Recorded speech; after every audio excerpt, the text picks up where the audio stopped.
cerita hikmah. Di sebuah desa kecil di Tembilahan, Riau, di antara hamparan perkebunan kelapa sawit yang membentang luas, lahirlah seorang anak laki-laki bernama Andre. Ia terlahir dari keluarga yang hidup dalam serba kekurangan. Ayahnya, Pak Rudi, seorang buruh perkebunan yang setiap hari membanting tulang di bawah terik matahari, mengangkut tandan-tandan sawit yang berat demi mendapatkan upah sekadarnya.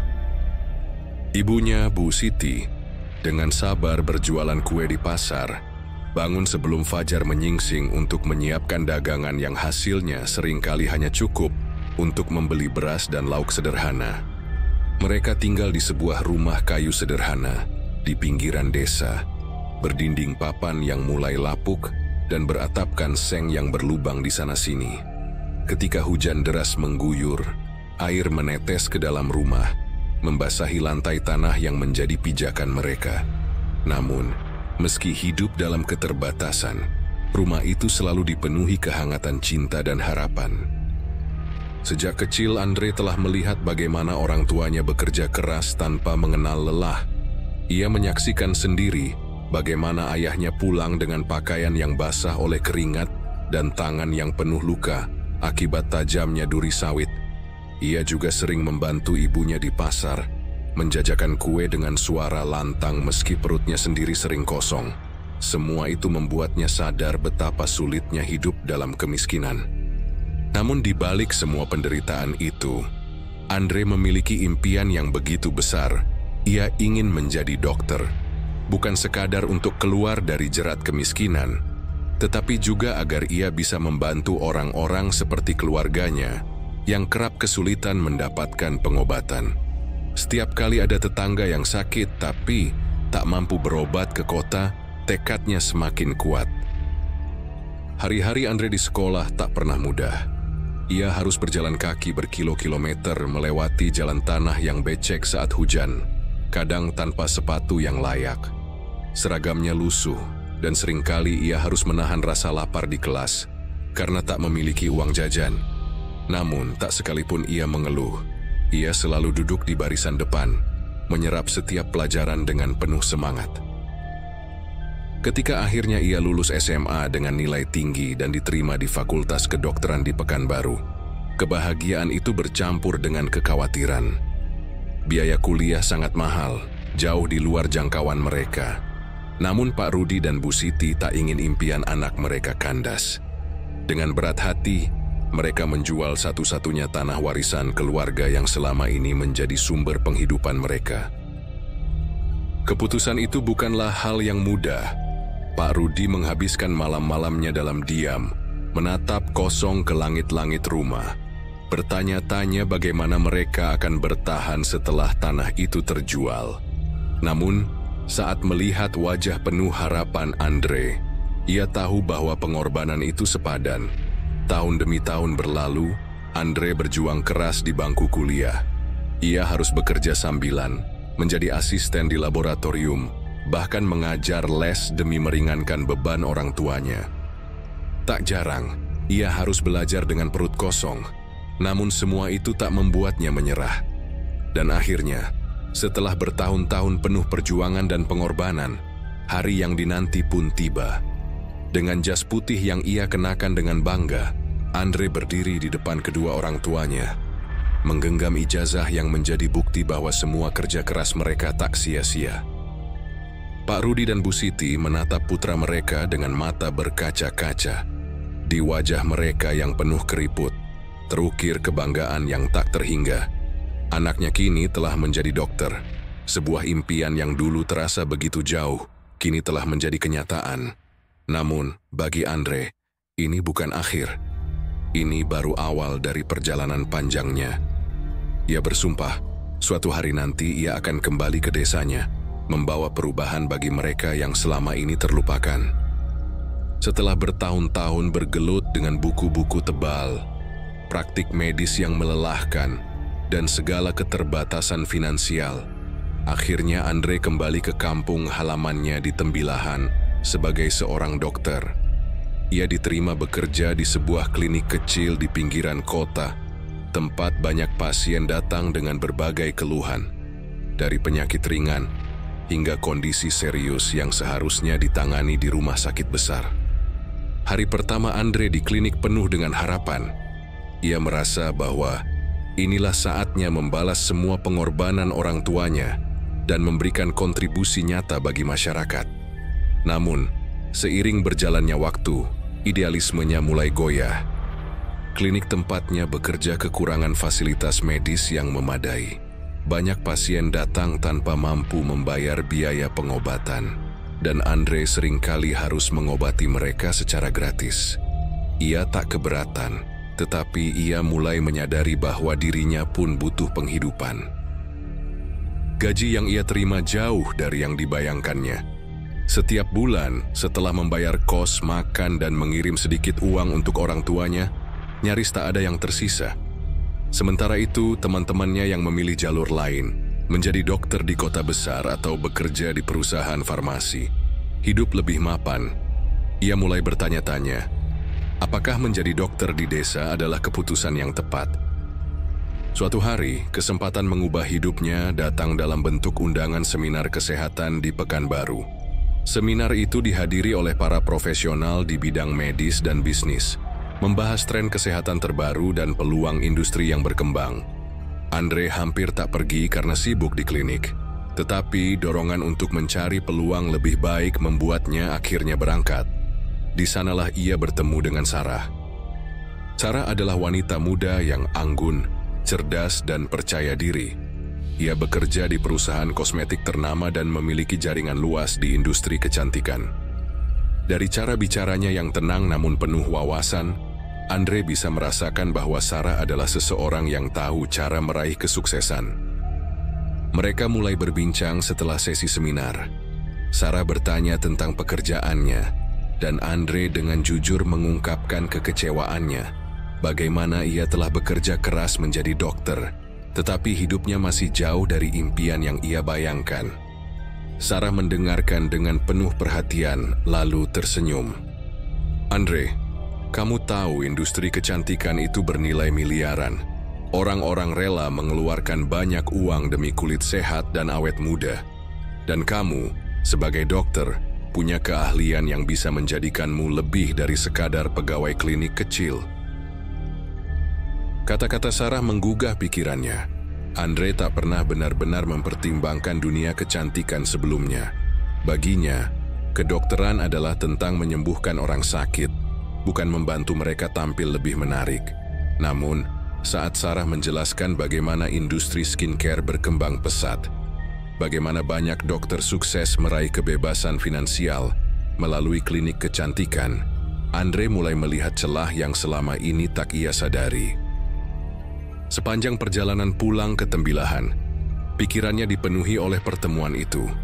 Ia mulai mencari informasi lebih dalam, membaca artikel, menonton video tentang tren skincare, hingga mengamati klinik-klinik estetika yang sukses. Ia mulai sadar bahwa dunia medis tidak hanya tentang rumah sakit dan pasien yang sakit. Ada peluang besar di luar sana, peluang yang bisa membawanya ke kehidupan yang lebih baik. Namun, di balik ambisinya yang mulai tumbuh, ada konflik batin yang mengganggunya. Apakah ia akan mengkhianati prinsipnya sebagai dokter jika ia lebih fokus pada kecantikan daripada kesehatan?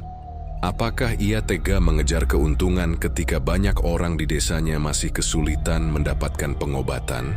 Di sisi lain, ia tak bisa terus-menerus hidup dalam keterbatasan. Ia ingin memberikan yang terbaik untuk orang tuanya. Ia ingin membuktikan bahwa perjuangannya selama ini tidak sia-sia. Dan untuk pertama kalinya, Andre mulai berpikir, mungkin menjadi dokter saja tidak cukup. Ia harus menjadi lebih dari itu. Pernikahan dengan Sarah membawa Andre ke dunia yang sebelumnya tak pernah ia bayangkan. Ia yang dulu hanya mengenal dunia medis yang serius dan penuh keterbatasan kini masuk ke dalam lingkungan bisnis yang dinamis, modern, dan penuh peluang. Sarah, dengan pengalaman bertahun-tahun di industri kecantikan, menjadi gurunya mengajarinya seluk-beluk dunia skincare, mulai dari formulasi produk hingga strategi pemasaran. Awalnya, Andre hanya sekadar ingin memahami bisnis yang dijalankan istrinya. Ia mengikuti Sarah ke berbagai seminar kecantikan, bertemu dengan ahli kosmetik, bahkan mengunjungi laboratorium tempat produk-produk skincare dibuat.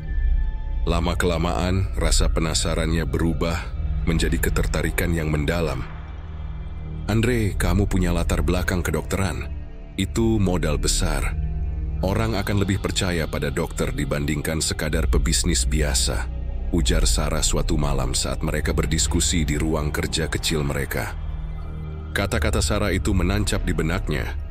Ia mulai belajar lebih dalam tentang bahan-bahan aktif dalam produk skincare, bagaimana kombinasi tertentu bisa mencerahkan kulit, mengurangi jerawat, atau membuat wajah tampak lebih muda. Ia terpesona dengan bagaimana dunia medis dan kecantikan bisa berpadu menjadi bisnis yang menguntungkan. Setiap hari, Andre menghabiskan waktu di laboratorium kecil yang mereka bangun di rumah. Sarah mengajarinya dasar-dasar formulasi, sementara ia sendiri memperdalam ilmu dengan membaca jurnal-jurnal medis dan eksperimen kecil-kecilan. Ia mulai mencampurkan bahan-bahan aktif, mencatat reaksi yang muncul, dan menguji tekstur serta efektivitas produknya. Setelah berbulan-bulan bereksperimen, akhirnya produk pertama mereka lahir, serum wajah dengan klaim mencerahkan kulit dalam waktu singkat. Dengan strategi pemasaran yang cerdas, Sarah mulai menjualnya secara online, memanfaatkan media sosial, dan para influencer kecantikan. Tak disangka, produk pertama mereka laris manis. Ulasan positif berdatangan. Pelanggan menyukai hasil instan yang ditawarkan oleh serum racikan Andre. Dalam waktu beberapa bulan, penjualan melonjak drastis, dan mereka mulai kebanjiran pesanan. Namun, di balik kesuksesan itu, ada dilema yang perlahan tumbuh di hati Andre. Saat permintaan semakin tinggi, Andre merasa tekanan yang besar. Ia harus terus memenuhi ekspektasi pelanggan yang menginginkan hasil cepat. Dari situ, muncul ide untuk sedikit mengubah formulasi, menambahkan bahan aktif dalam konsentrasi lebih tinggi dari standar yang seharusnya. Ia tahu bahwa secara medis bahan-bahan ini bisa memberi efek instan, tetapi juga berpotensi memiliki efek samping jika digunakan dalam jangka panjang. Namun, melihat angka penjualan yang terus melesat dan pujian dari pelanggan, ia mulai menutup mata terhadap kemungkinan buruknya. Sarah tidak mengetahui perubahan ini. Ia percaya sepenuhnya pada Andre dan keahliannya sebagai dokter. Awalnya, tidak ada masalah. Produk mereka semakin terkenal, bahkan masuk dalam beberapa rekomendasi skincare terbaik di media sosial. Andre menikmati keberhasilannya, merasa bahwa ia akhirnya menemukan jalan menuju kesuksesan yang selama ini ia impikan. Namun, seiring waktu, satu persatu pelanggan mulai mengeluhkan efek samping yang muncul. Kulit mereka memang terlihat lebih cerah dalam waktu singkat, tetapi beberapa mulai mengalami iritasi dan kemerahan setelah pemakaian jangka panjang. Pada titik ini, Andre dihadapkan pada dilema besar. Haruskah ia mengakui kesalahannya dan memperbaiki formulasi dengan risiko kehilangan pelanggan, ataukah ia tetap mempertahankan produk yang sudah terbukti laris, meskipun ada konsekuensi yang mungkin muncul di masa depan? Ia tahu, keputusan yang diambilnya akan menentukan arah bisnisnya, dan mungkin juga hidupnya. Kesuksesan bisnis skincare Andre tumbuh lebih cepat dari yang pernah ia bayangkan. Produk-produknya kini tak hanya dijual secara online, tetapi juga masuk ke berbagai marketplace besar dan toko-toko kecantikan. Ulasan positif terus mengalir. Para pelanggan memuji bagaimana produk ini memberikan hasil instan yang mereka inginkan. Namun, di balik semua kejayaan itu, ada sesuatu yang mulai berubah dalam diri Andre. Jika dulu ia adalah seorang dokter muda yang idealis, kini ia lebih mirip seorang pebisnis yang hanya peduli pada angka penjualan. Ia melihat bagaimana produk-produk skincare lain menggunakan klaim-klaim berlebihan, janji kulit putih dalam hitungan hari, jerawat hilang selamanya, wajah tampak lebih muda dalam semalam. Ia tahu banyak dari klaim itu tidak sepenuhnya benar, tetapi anehnya, produk-produk tersebut tetap laris di pasaran. Dan ia pun mulai bertanya-tanya, jika mereka bisa melakukannya, mengapa aku tidak? Mulanya perubahan itu kecil. Ia mulai sedikit melebih-lebihkan manfaat produknya dalam iklan, menyusun narasi yang terdengar lebih menjanjikan daripada kenyataan sebenarnya. Namun, semakin besar kesuksesan yang diraih, semakin besar pula keinginannya untuk mempertahankannya. Tuinre mulai bermain-main dengan komposisi produknya. Ia meningkatkan kadar bahan aktif di luar batas aman agar efeknya lebih cepat terlihat. Ia menambahkan zat yang memberikan sensasi instan, meskipun ia tahu bahwa dalam jangka panjang bisa menimbulkan efek samping. Baginya, ini hanya strategi bisnis, memberikan apa yang diinginkan pelanggan, meskipun dengan cara yang sedikit dimanipulasi. Sarah mulai merasa ada yang tidak beres. Ia melihat bagaimana suaminya berubah. Andre bukan lagi pria yang dulu dikenalnya, dokter muda yang penuh semangat ingin membantu orang lain. Kini, setiap pembicaraan mereka selalu berkutat pada strategi pemasaran, angka penjualan, dan cara meningkatkan profit. Suatu malam, Sarah memberanikan diri berbicara. "Andre, aku lihat iklan produk kita. Kamu bilang serum ini bisa bikin kulit putih dalam 3 hari. Itu nggak benar kan?" Suaranya terdengar waspada, tetapi tetap lembut. Andre hanya tersenyum seolah pertanyaan itu tak berarti. "Sayang, semua produk skincare di luar sana juga pakai klaim seperti itu. Kalau kita terlalu jujur, kita bakal kalah saing. Tapi kita ini brand yang berbasis medis. Kamu dokter, Andre. Harusnya kita lebih bertanggung jawab," Sarah mencoba meyakinkannya. Namun Andre hanya tertawa kecil. Sarah dengar, orang-orang nggak peduli dengan ilmu atau penelitian. Mereka cuma mau hasil cepat, dan kalau kita nggak kasih itu, mereka bakal cari produk lain. Sarah menatap suaminya dengan perasaan campur aduk, antara kecewa dan takut. Ia tahu bahwa Andre sudah melewati batas. Yang lebih mengkhawatirkannya, Andre mulai meremehkan efek samping yang muncul di beberapa pelanggan. Ada beberapa keluhan tentang iritasi dan kulit yang menjadi sensitif setelah pemakaian produk mereka. Alih-alih mengatasi masalah ini, Andre justru menyuruh tim pemasaran untuk menghapus komentar negatif di media sosial dan mengganti testimoni dengan ulasan positif yang direkayasa. Kalau kita panik setiap ada keluhan kecil, bisnis ini nggak akan maju, katanya suatu malam saat Sarah kembali mencoba membahas masalah ini. Tapi ini bukan keluhan kecil, Andre. Ini soal kesehatan orang lain. Sarah, kalau kamu terus begini, kamu bakal jadi penghalang buat bisnis kita. Kata-kata itu membuat Sarah terdiam. Ia melihat sorot mata suaminya yang kini lebih tajam dan ambisius. Ia tak lagi melihat pria yang dulu bekerja keras demi keluar dari kemiskinan dan membantu sesama. Kini, Andre sudah menjadi seseorang yang berbeda, seseorang yang dibutakan oleh kesuksesan. Namun, yang tak disadari Andre adalah bahwa semakin tinggi ia mendaki, semakin besar pula bahaya yang mengintainya. Sebab, keserakahan selalu punya harga yang harus dibayar. Keberhasilan Andre semakin melambung. Produknya kini tidak hanya dikenal di dalam negeri, tetapi juga mulai merambah pasar luar. Setiap bulan, ribuan botol serum dan krim wajah keluar dari pabriknya, memenuhi rak-rak toko kecantikan dan paket-paket yang dikirim ke pelanggan setianya. Keuntungan yang ia peroleh terus meningkat. Rumahnya semakin mewah, dan mobil-mobil mahal kini berjejer di garasinya.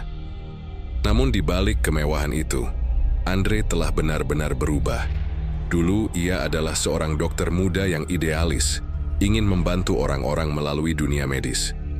Tapi kini, ia tak lebih dari seorang pebisnis yang haus akan keuntungan. Ia tidak lagi peduli dengan prinsip-prinsip kedokteran, tidak lagi peduli dengan kesehatan konsumennya.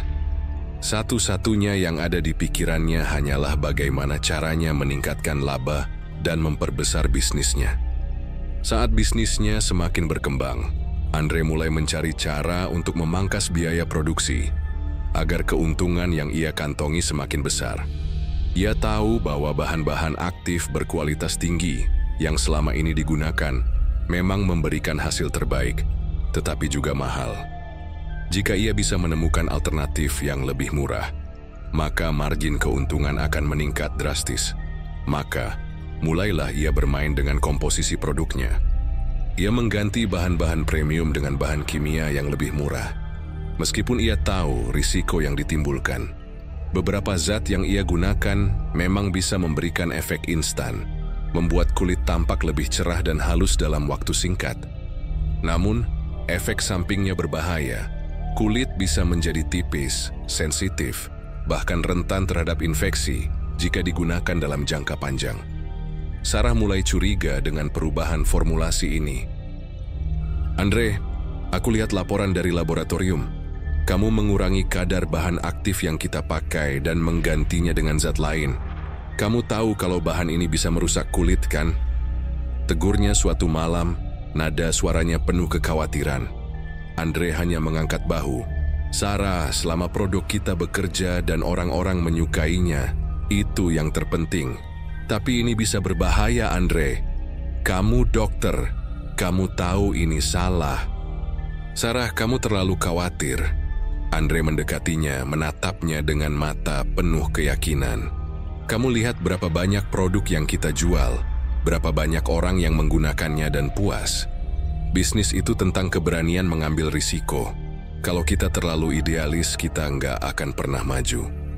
Sarah ingin membantah, tapi ia tahu Andre tidak akan mendengarkan. Ia hanya bisa menatap suaminya dengan hati yang semakin berat. Namun, ketamakan Andre akhirnya mulai menimbulkan konsekuensi. Awalnya, hanya 1 atau 2 keluhan yang muncul di media sosial. Beberapa pelanggan melaporkan kulit mereka menjadi lebih sensitif setelah menggunakan produknya. Lalu, semakin lama, jumlah keluhan semakin banyak. Ada yang mengalami iritasi parah, kulit yang mengelupas hingga luka. Bahkan beberapa pelanggan mengalami reaksi alergi yang menyebabkan wajah mereka bengkak dan merah menyala. Sarah melihat semua keluhan itu dan semakin cemas. Namun ketika ia menunjukkan laporan itu pada Andre, suaminya justru meremehkannya. "Ini cuman reaksi wajar. Tidak semua orang cocok dengan satu produk," katanya dengan enteng. "Tapi jumlahnya makin banyak. Kamu harus bertanggung jawab, Andre. Kita harus menarik produk yang bermasalah sebelum ini semakin parah." Andre menggeleng. "Menarik produk berarti kehilangan miliaran rupiah. Kita tidak bisa melakukan itu." "Tapi, bagaimana kalau ini sampai masuk media?" Andre tersenyum tipis, seolah sudah menyiapkan jawabannya. Ia mulai menggunakan kekayaannya untuk menutupi masalah ini. Ia menyuap media agar tidak memberitakan keluhan pelanggan. Setiap ada komentar negatif yang muncul di media sosial, tim marketingnya langsung menghapusnya atau menggantinya dengan ulasan positif palsu. Ia bahkan membayar beberapa influencer untuk tetap mempromosikan produknya dan menepis isu negatif yang beredar. Tak hanya itu, Andre juga mulai menyuap pejabat korup di Badan Pengawas Obat dan Kosmetik agar produk-produknya tetap lolos uji tanpa hambatan. Uang mengalir deras ke tangan orang-orang yang seharusnya melindungi konsumen, tetapi justru memilih diam demi keuntungan pribadi. Sarah semakin muak dengan semua yang terjadi. "Apa kamu benar-benar tidak peduli kalau produk kita membahayakan orang lain?" tanyanya dengan suara bergetar. Andre menatapnya dengan dingin. "Sarah, kita ini pebisnis. Selama tidak ada bukti konkret yang bisa menjatuhkan kita, kita aman. Tapi ini bukan hanya tentang bisnis, Andre. Ini tentang nyawa orang lain. Aku tidak meminta mereka membeli produk kita. Mereka sendiri yang memilihnya." Jawaban itu membuat Sarah sadar bahwa Andre telah berubah sepenuhnya. Ia bukan lagi suami yang dulu dikenalnya, bukan lagi dokter yang ingin membantu orang lain. Ia kini hanya pria yang dikendalikan oleh keserakahan, pria yang rela mengorbankan apapun demi mempertahankan kekuasaannya. Namun, Sarah tahu satu hal, kebohongan tidak akan bertahan selamanya, dan ketika kebenaran akhirnya terungkap, Andre mungkin tidak akan siap menghadapi akibatnya. Kehidupan Andre yang dulu penuh kesederhanaan kini berubah menjadi lautan kemewahan. Ia hidup dalam gemerlap harta, rumah mewah, mobil sport, pesta-pesta eksklusif dengan para pengusaha besar, dan lingkaran sosial yang dipenuhi orang-orang berpengaruh. Setiap hari uang mengalir deras ke rekeningnya dan bisnisnya terus berkembang. Namun, semakin tinggi ia mendaki, semakin banyak orang yang mulai menjauh darinya. Sarah adalah orang pertama yang benar-benar menentangnya. Ia tak tahan lagi melihat bagaimana suaminya berubah. Andre bukan lagi pria sederhana yang dulu bekerja keras untuk mencapai impiannya. Kini, ia adalah seseorang yang tega menipu dan membahayakan ribuan orang demi menumpuk kekayaan. Suatu malam, saat Andre baru pulang dari pertemuan dengan para investor, Sarah menunggunya di ruang kerja mereka. Matanya merah, bukan karena menangis, tetapi karena kemarahan yang tertahan selama ini. "Andre, kita harus bicara." Andre menghela napas lelah. "Bisa besok saja, aku capek." "Tidak, ini penting." Sarah membanting tumpukan laporan laboratorium ke meja. "Kamu tahu ini apa? Ini hasil analisis produk kita. Banyak yang mengandung bahan berbahaya. Aku sudah cek, Andre. Kamu benar-benar sudah mengganti bahan utama dengan zat yang bisa merusak kulit. Apa kamu sadar kalau ini bisa membuat pelanggan cacat seumur hidup?" Andre hanya menatap kertas-kertas itu dengan wajah datar, lalu mengangkat bahu. "Sarah, kamu tahu bagaimana bisnis bekerja. Semua produk punya risiko. Lagi pula tidak semua pelanggan mengeluh, kan? Mayoritas tetap puas." Sarah menatap suaminya dengan jijik. "Mayoritas? Lalu yang menderita karena produk ini bagaimana? Apa mereka tidak penting?" Andre mendekat menatap Sarah tajam. "Sarah, kalau kamu terus begini, kamu hanya akan menghancurkan bisnis kita. Kamu mau kita kehilangan segalanya?" Sarah menggeleng dengan kecewa. "Bukan kita, Andre. Ini kamu. Ini keserakahanmu. Kamu bahkan sudah lupa siapa dirimu yang dulu." Perkataan Sarah menghantamnya seperti tamparan keras, tapi Andre menolak mengakuinya. Ia merasa Sarah hanya menghalanginya, menjadi beban yang merintangi jalannya menuju kesuksesan yang lebih besar. Namun Sarah bukan satu-satunya yang kecewa. Di kampung halamannya di Tembilahan, orang tua Andre mulai mendengar desas-desus tentang bisnis anak mereka. Pak Rudi dan Bu Siti awalnya bangga melihat Andre sukses. Mereka bercerita kepada tetangga tentang anak mereka yang telah menjadi dokter dan pengusaha besar. Tapi kebanggaan itu perlahan berubah menjadi kekecewaan saat mereka mulai mendengar keluhan dari orang-orang yang memakai produk Andre. Suatu hari seorang tetangga mereka, Bu Sumarni, datang dengan wajah penuh amarah. Ia menunjukkan wajah putrinya yang mengalami luka parah setelah memakai salah satu produk Andre. Kulit gadis itu mengelupas, merah dan perih. "Pak Rudi, Bu Siti, saya dulu percaya sama Andre karena dia anak kalian. Saya kira dia pasti menjual sesuatu yang aman. Tapi lihat anak saya sekarang, wajahnya rusak. Ini semua karena produk Andre." Pak Rudi hanya bisa menunduk. Bu Siti menangis, hatinya remuk. Mereka berusaha menghubungi Andre, tapi anak mereka tak pernah menjawab telepon. Ia semakin jarang pulang, bahkan mengirim uang pun tidak lagi.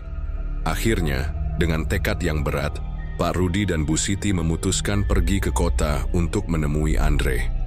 Mereka ingin bicara langsung, ingin mendengar sendiri dari mulut anak mereka. Mereka datang ke kantor Andre, tapi hanya ditertawakan oleh para stafnya. "Pak, Bu, kalau mau bertemu Pak Andre harus buat janji dulu. Beliau sibuk." Pak Rudi mengepalkan tangannya. "Kami ini orang tuanya." Namun tidak ada yang peduli. Mereka diusir seperti orang asing. Saat akhirnya mereka bisa bertemu Andre di rumahnya yang mewah, sambutannya dingin. "Kenapa kalian datang tanpa memberitahu?" tanya Andre dengan nada tak sabar. Pak Rudi menatap anaknya dengan tajam. "Andre, apa benar produk yang kamu jual itu berbahaya? Banyak orang mengeluh, Nak. Apa kamu sadar kalau kamu sudah menyakiti orang lain?" Andre mendengus. "Jangan percaya semua yang kalian dengar. Itu cuma orang-orang iri yang ingin menjatuhkan aku."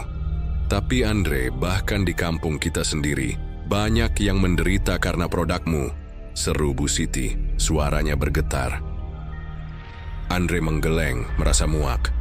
Ibu, ayah, aku kerja keras untuk semua ini. Aku tidak mau kalian datang dan menyuruhku berhenti hanya karena beberapa orang mengeluh. Pak Rudi menghela napas berat. Ia memandangi anak yang dulu ia banggakan. Anak yang dulu rela belajar dalam keterbatasan demi meraih impian. Tapi kini, anak itu telah berubah menjadi seseorang yang tamak dan tak lagi mengenal batas. Andre, suaranya bergetar, penuh luka. Dulu kamu bilang ingin jadi dokter supaya bisa membantu orang lain. Tapi sekarang kamu justru menyakiti mereka. Apa kamu masih bisa melihat dirimu di cermin tanpa merasa malu? Andre terdiam sejenak. Namun, alih-alih merasa bersalah, ia justru tersenyum tipis. Ayah, dunia ini bukan hitam dan putih. Ini tentang siapa yang cukup pintar untuk bertahan dan menang. Kalau kalian tidak bisa menerima itu, lebih baik kalian pulang saja. Pak Rudi dan Bu Siti saling berpandangan. Hati mereka hancur. Bu Siti melangkah maju, menggenggam tangan anaknya. Andre, nak, apa uang sudah begitu membutakanmu? Andre menepis tangannya. Aku sudah dewasa, Ibu. Aku tidak butuh ceramah kalian. Air mata mengalir di pipi Bu Siti. Pak Rudi menarik napas panjang sebelum berkata dengan suara berat. Kalau begitu, kami tidak punya lagi yang bisa dikatakan. Kami hanya bisa berdoa. Semoga suatu hari nanti kamu sadar sebelum semuanya terlambat. Mereka berbalik pergi. Andre hanya menatap punggung orang tuanya tanpa ekspresi.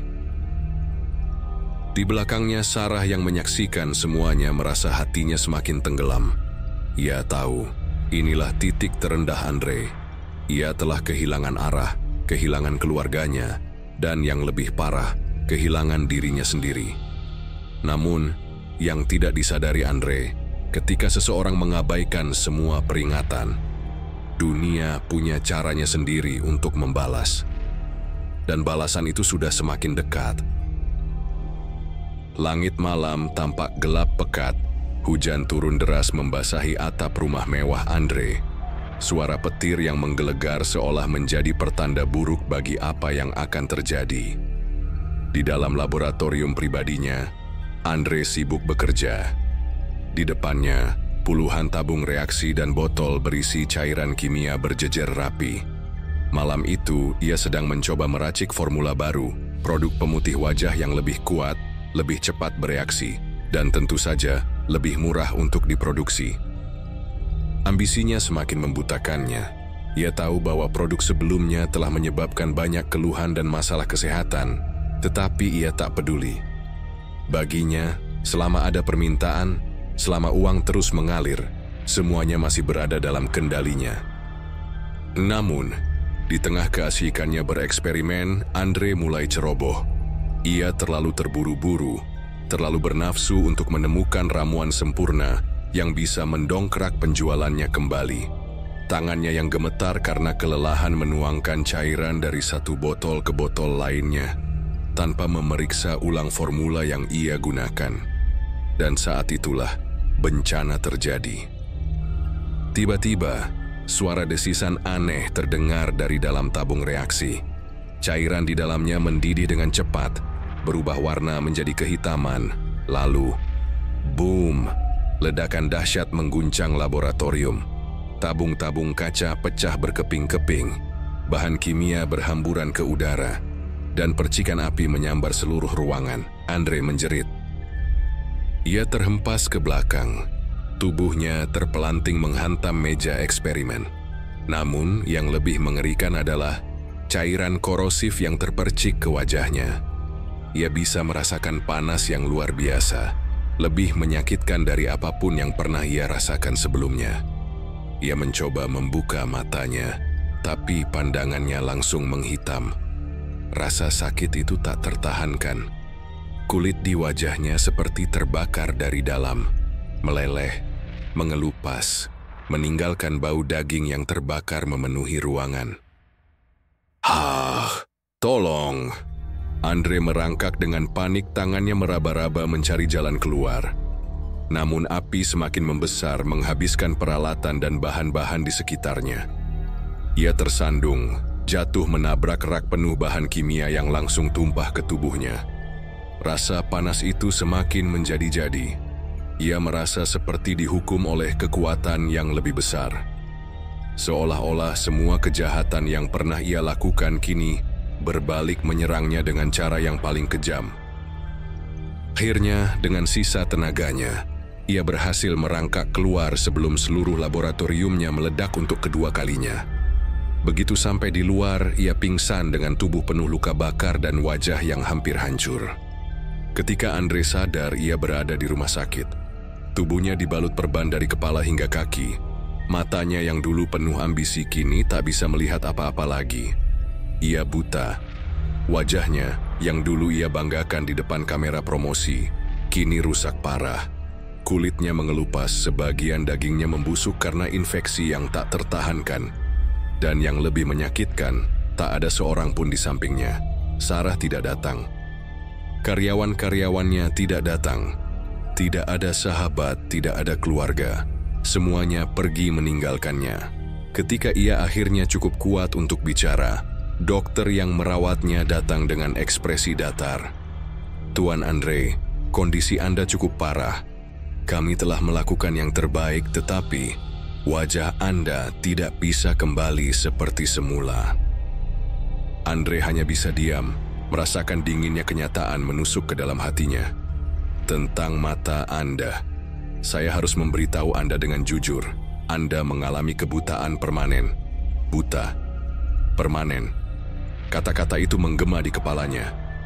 Andre menjerit histeris. Ia berusaha mencabut perban di wajahnya seolah berharap semua ini hanya mimpi buruk. Tapi kenyataannya tidak berubah. Ia telah kehilangan segalanya. Sementara itu di luar rumah sakit, berita tentang kecelakaan yang menimpa Andre mulai menyebar. Namun, bukannya simpati, publik justru merasa ini adalah karma yang pantas ia terima. Para pelanggan yang pernah dirugikan olehnya kini semakin berani angkat suara. Mereka menuntut ganti rugi besar-besaran. Berbagai gugatan hukum mulai diajukan. Kejahatannya yang selama ini ia tutupi dengan uang kini terbongkar. Perusahaan kosmetiknya bangkrut dalam hitungan minggu. Rekeningnya yang dulu penuh miliaran rupiah kini dibekukan untuk membayar kompensasi kepada para korban. Rumah mewahnya disita. Semua asetnya hilang dalam sekejap. Ia kini hanya seorang pria cacat, tak berdaya, miskin, dan dihantui oleh dosa-dosa masa lalunya. Namun, pukulan terbesar datang dari Sarah. Suatu hari ketika kondisinya mulai stabil, Sarah datang ke rumah sakit. Namun bukan untuk merawatnya. "Sarah, tolong jangan pergi." Suara Andre lemah, tangannya gemetar mencari keberadaan istrinya. Sarah menatapnya dengan mata penuh kesedihan, tetapi juga ketegasan. "Aku sudah cukup lama bertahan, Andre. Aku sudah berusaha menyadarkanmu, tapi kamu menolak mendengar." Andre menangis. "Aku butuh kamu. Aku tidak punya siapa-siapa lagi." Sarah menggeleng. "Kamu punya kesempatan untuk berubah, tapi kamu memilih jalan ini. Sekarang, aku memilih jalanku." Ia meletakkan sebuah amplop di atas meja. "Ini surat cerai. Aku harap kamu bisa belajar dari semua ini." Tanpa berkata apa-apa lagi, Sarah berbalik dan pergi. Andre berusaha memanggilnya, tetapi yang keluar dari mulutnya hanya suara parau yang menyedihkan. Ia mencoba bangkit, tetapi tubuhnya terlalu lemah. Ia jatuh ke lantai, menangis dalam keputusasaan. Semua yang pernah ia banggakan telah lenyap. Kini, ia tak lebih dari seorang pria yang tersisa dengan tubuh rusak, hidup dalam kegelapan, dan dihantui oleh kesalahan yang tak bisa ia perbaiki lagi. Dan untuk pertama kali Shishu dalam hidupnya, ia benar-benar menyesal. Tapi semuanya sudah terlambat. Di suatu pagi yang suram, Andre terbangun di tempat tidur reyot yang berdecit di setiap gerakan tubuhnya. Udara pengap memenuhi kamar kecil yang kini menjadi dunianya. Tak ada lagi suara gemerincing gelas kristal atau denting garpu perak di meja makan mewah. Tak ada lagi suara telepon berdering dengan tawaran bisnis menggiurkan. Yang ada hanya suara serangga malam yang bersahutan dan angin yang menerobos celah dinding rumah tua di sudut tembilahan. Ia buta, tubuhnya lemah. Kulitnya terus membusuk akibat luka bakar dan infeksi yang tak pernah benar-benar sembuh. Satu-satunya yang tersisa dari dirinya hanyalah kenangan tentang kejayaan yang kini terasa seperti mimpi buruk. Dulu, namanya dikenal di mana-mana. Ia disanjung sebagai dokter sekaligus pengusaha sukses. Namun kini, dunia seolah lupa bahwa ia pernah ada. Para pejabat yang dulu ia suap sudah tak lagi mengenalnya. Mereka menutup pintu rapat-rapat ketika ia mencoba meminta bantuan. Mantan karyawan dan rekan bisnisnya yang dulu menghormatinya, kini menghindarinya seperti wabah penyakit. Tak ada yang mau berurusan dengan pria yang telah kehilangan segalanya. Saat uangnya masih tersisa sedikit, ia mencoba mencari perawatan medis. Namun rumah sakit terbaik yang dulu terbuka lebar untuknya kini hanya menganggapnya sebagai pasien biasa yang tak mampu membayar. Kami tidak bisa memberikan pengobatan lanjutan jika Anda tidak punya biaya, Pak Andre, kata seorang dokter dengan nada datar. Ironis, dulu ia bisa membeli perawatan paling eksklusif, membayar dokter terbaik dengan sekejap mata, tapi sekarang ia bahkan kesulitan untuk mendapatkan perban bersih. Setelah tak lagi memiliki siapapun, Andre akhirnya menghubungi orang tuanya. Dengan tangan gemetar, ia meminta seorang tetangga untuk mengantarnya ke rumah kecil tempat ia dibesarkan. Saat tiba di depan pintu, hatinya berdebar. Ini adalah pertama kalinya ia kembali setelah bertahun-tahun. Pintu terbuka perlahan, menampilkan sosok Pak Rudi yang kini jauh lebih tua dari terakhir kali Andre melihatnya. Rambutnya sudah sepenuhnya putih dan wajahnya penuh garis kelelahan. Di belakangnya, Bu Siti berdiri dengan tatapan yang sulit diartikan. Bukan marah, bukan benci, tetapi sesuatu yang lebih menyakitkan. Kekecewaan yang dalam. Andre berlutut di hadapan mereka, tangannya terangkat, mencari-cari wajah ayahnya yang tak bisa lagi ia lihat. "Ayah, Ibu, tolong bantu aku." Suaranya lirih, nyaris berbisik. Pak Rudi menghela napas panjang. Tangannya mengepal menahan emosi yang meluap. "Andai kau mendengarkan kami sejak dulu, Nak," suaranya bergetar. "Kami telah berkorban banyak untukmu. Kami bekerja siang malam agar kau bisa sekolah, agar kau bisa menjadi orang yang bermanfaat. Tapi apa yang kau lakukan?" Gunri menundukkan kepalanya. Air mata panas mengalir di wajahnya yang penuh luka. "Kau memilih jalan yang salah," lanjut Pak Rudi. "Dan sekarang kau harus merasakan akibatnya." Bu Siti menangis, tapi ia tak melangkah maju untuk memeluk anaknya. Tidak seperti dulu ketika Andre masih kecil, dan setiap tangisannya akan disambut dalam pelukan hangat ibunya. Kini, hanya ada jarak yang tak lagi bisa dijembatani. Andre ingin meminta maaf, ingin memohon agar mereka membiarkannya tinggal, merawatnya di sisa hidupnya. Tapi melihat tatapan orang tuanya, ia tahu bahwa kesempatan itu telah lama berlalu. Pak Rudi menarik napas dalam-dalam, lalu menutup pintu pelan-pelan, meninggalkan Andre di luar rumah yang dulu ia tinggalkan demi ambisi butanya. Hujan mulai turun. Andre tetap berlutut di depan pintu, membiarkan dirinya basah kuyup.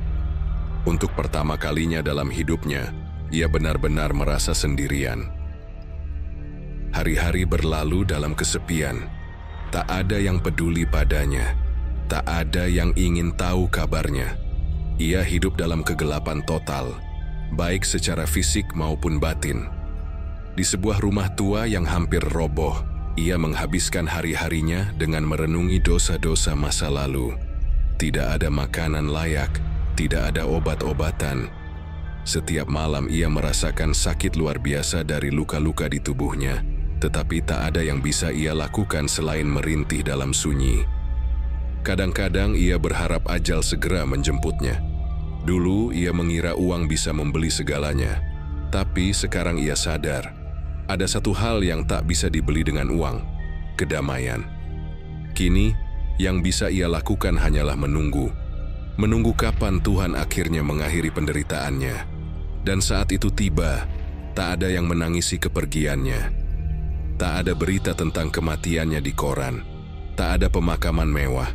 Tak ada ucapan belasungkawa. Ia benar-benar telah ditinggalkan dan terlupakan. Terima kasih buat teman-teman yang sudah menonton video ini sampai habis.